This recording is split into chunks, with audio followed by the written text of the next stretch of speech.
Boum! Ah!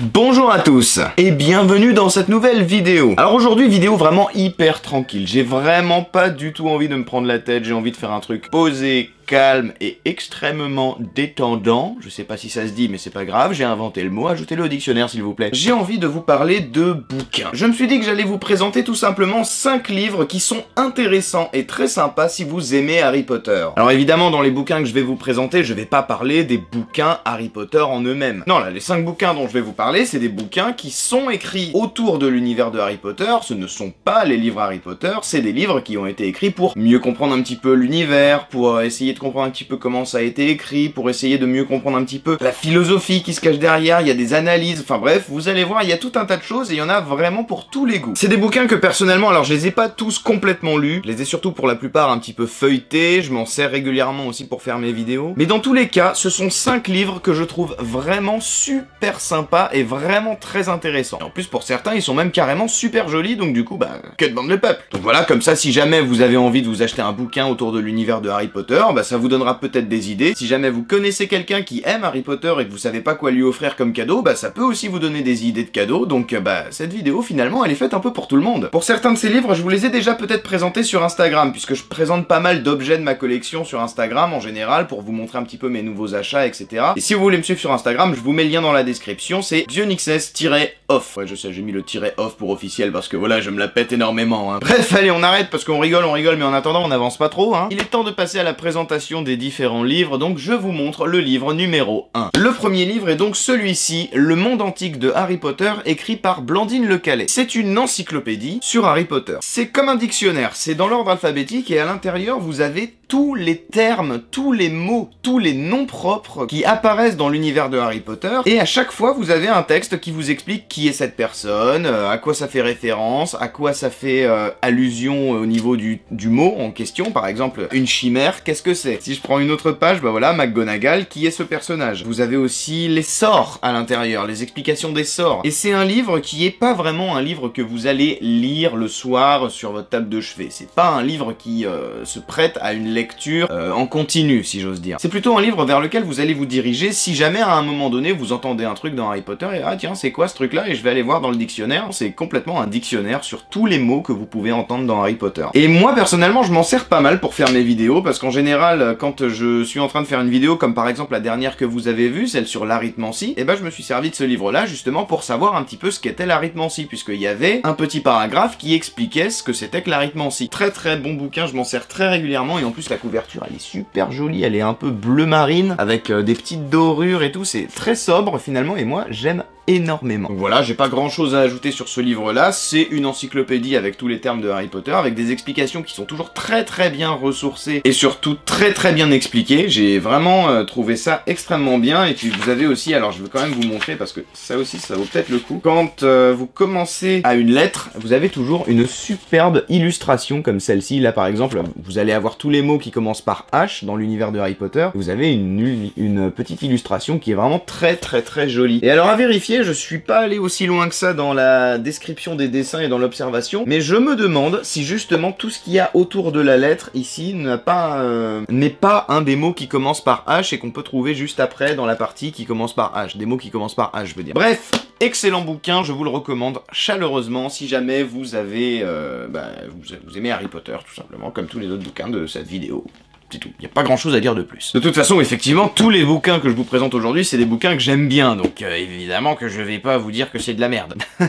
On passe du coup au deuxième livre. Le deuxième livre que je voudrais vous présenter aujourd'hui, c'est celui-ci. Ça s'appelle Le droit dans la saga Harry Potter. Et c'est hyper intéressant. Alors je l'ai pas vraiment lu en entier, celui-là pour le coup je l'ai plus feuilleté pour lire 2-3 passages par-ci par-là, mais je trouve ça vraiment extrêmement sympa. Alors c'est écrit par un professeur de droit public à l'université de Bretagne qui s'appelle Valère Ndior, et Nicolas Rousseau qui est inspecteur des finances publiques. Donc voilà, et c'est un bouquin que je trouve vraiment extrêmement intéressant, parce qu'en gros, alors déjà faut savoir que ça fait partie d'une collection de livres, puisque vous avez aussi en fait le droit dans la saga inséré, nom de saga quelconque, c'est une série de livres. Ça existe aussi le droit dans la saga Star Star Wars par exemple, et là en l'occurrence ça parle de Harry Potter. Et c'est vraiment super sympa parce qu'en fait ça soulève des questions que je m'étais jamais posées et qui peuvent être analysées aussi sous le point de vue juridique de la chose finalement. Par exemple, à l'intérieur, ils vont parler notamment du serment inviolable. C'est un contrat, dans quelle mesure est-ce que c'est un contrat, etc. Et en fait, un contrat, c'est quelque chose qui fait partie de notre vie à nous, de tous les jours, c'est du domaine juridique, ça fait partie du droit français, du droit européen, du droit de ce que vous voulez, parce que tout le monde fait des contrats. Dans la saga Harry Potter, il y a des contrats comme ça qui prennent la forme, notamment, entre autres, du serment inviolable. Et c'est analysé dans ce bouquin pour essayer de comprendre un petit peu quels en sont les termes, quels en sont les aboutissants finalement. Pareil, vous avez aussi une analyse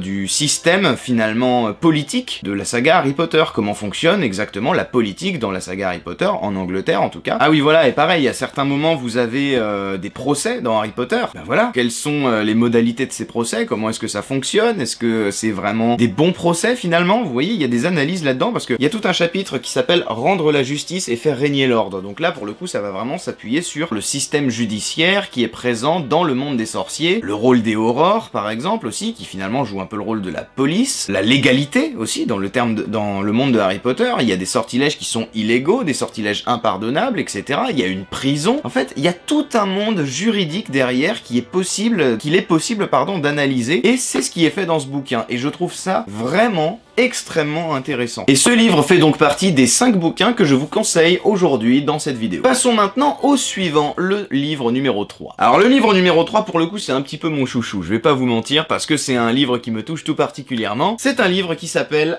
Harry Potter, science ou sorcellerie. Alors pour ceux qui le savent pas, peut-être que vous le savez déjà, mais je suis professeur de sciences physique chimie dans un lycée. Donc forcément dès que j'ai vu ce bouquin dans les rayons de mon libraire préféré, eh bien je me suis jeté dessus parce que c'est trop intéressant. C'est un bouquin donc qui va essayer d'expliquer comment fonctionne le monde d'Harry Potter, mais en termes de science, mais surtout d'essayer de comprendre comment les choses qu'on voit dans Harry Potter et qui sont des choses magiques peuvent être reproduites à l'intérieur de la vraie vie pour pouvoir en fait comprendre comment ça fonctionne au niveau de la science. Par exemple, vous avez tout un chapitre sur la cape d'invisibilité, est-ce que ce serait possible de la retranscrire en vrai? Et il se trouve que la cape d'invisibilité, elle existe en vrai. Alors c'est pas une cape au sens littéral du terme, hein, par contre, quand je vous dis que la cape d'invisibilité existe, c'est pas un vêtement que vous mettez sur vous et boum, on vous voit plus. Hein.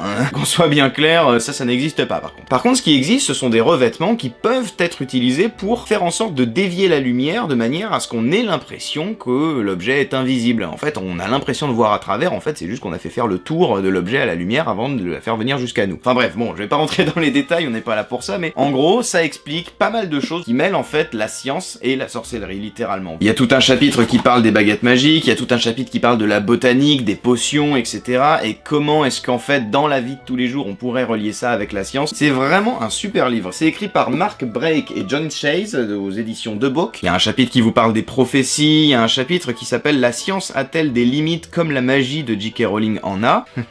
C'est intéressant ça aussi de se poser la question. Enfin voilà, chaque chapitre est en fait une petite problématique comme ça à laquelle on essaye de répondre. Par exemple, la celle que j'ai sous les yeux, c'est comment fonctionnerait le retourne-temps d'Hermione s'il existait en vrai. C'est super intéressant aussi comme truc ça. En gros, la machine à remonter le temps quoi, un petit peu. On revient sur des fondamentaux avec des questions qu'on se posait déjà il y a très longtemps, un retour vers le futur, etc. Mais là, sauf qu'on est dans le monde d'Harry Potter. Si vous vous intéressez un petit peu aux sciences, même de loin, même si vous n'êtes pas du tout scientifique de base, vous avez vraiment besoin d'aucun prérequis pour comprendre ce qui est écrit dans ce bouquin. Il n'y a aucune expression mathématique, il n'y a pas de formule à rallonge qui va vous faire mal à la tête.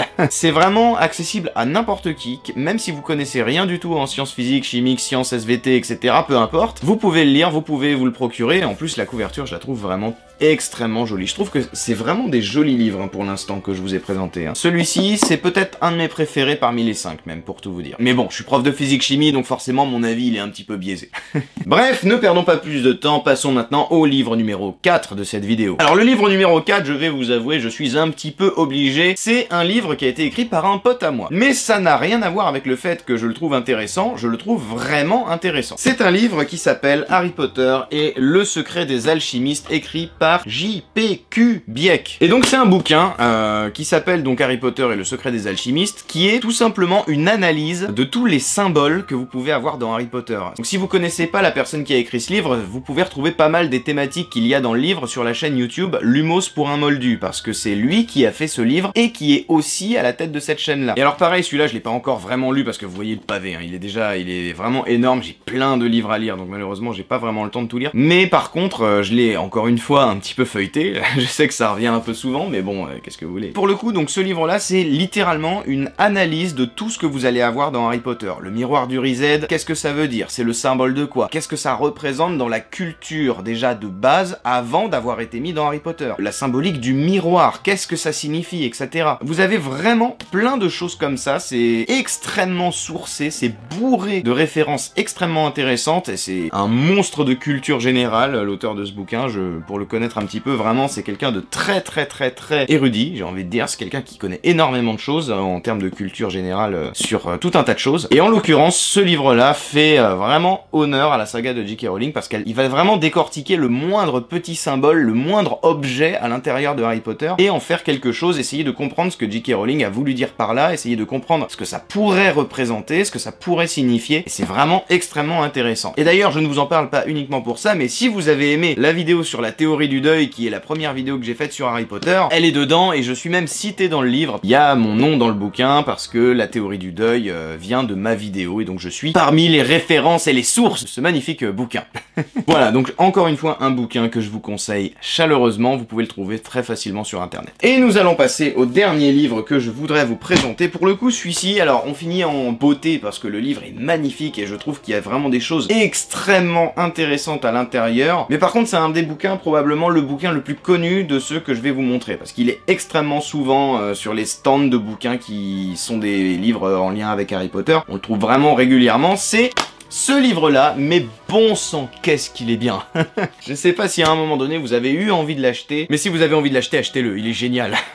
Donc ça s'appelle Harry Potter, un monde de magie, et en gros, c'est littéralement un bouquin qui va donner les sources d'inspiration de J.K. Rowling. Voilà. Vous avez des dessins qui sont absolument sublimes à l'intérieur, donc c'est vraiment un bouquin qui de base déjà est extrêmement beau, mais surtout ce qui est vraiment particulièrement intéressant, c'est de voir quelles sont les sources d'inspiration de J.K. Rowling, parce que c'est vraiment un livre qui va détailler les références auxquelles on peut s'attendre quand on commence à lire Harry Potter. Alors pas tout, évidemment, parce qu'il y a énormément de sources d'inspiration pour créer Harry Potter, il a fallu énormément de choses, mais par contre vous allez vraiment avoir quelque chose d'assez complet sur des thèmes bien précis. Parce qu'en gros, le livre, il est construit en plusieurs chapitres qui ont chacun une thématique bien précise. Si je prends le sommaire, là, juste ici, vous avez donc un chapitre 1 qui parle de l'épopée, le chapitre 2 qui parle des potions et de l'alchimie, le chapitre 3 c'est la botanique, ensuite vous avez un chapitre sur les sortilèges, sur l'astronomie, la divination, la défense contre les forces du mal, le soin aux créatures magiques, et enfin le passé, le présent et le futur. Donc là, on a toute la thématique finalement de la temporalité dans Harry Potter. Pour chacun de ces thèmes, on va aller essayer de décortiquer, le livre essaye de décortiquer les sources d'inspiration de J.K. Rowling. Et alors, il y a un truc qui est vraiment particulièrement bien, qui est particulièrement chouette, je vais voir si j'arrive à vous en retrouver un. Par exemple, vous avez les croquis de J.K. Rowling pour la création de ses personnages, et par exemple, ça, c'est le croquis de Rusard. C'est J.K. Rowling qui avait dessiné ce personnage-là, qui était censé représenter Rusard. Vous avez des scans, des pages de notes de J.K. Rowling. Ça, c'est une page de son manuscrit, de toutes les notes qu'elle a prises pour créer un moment précis de l'histoire de Harry Potter. Et c'est extrêmement intéressant de voir et d'essayer de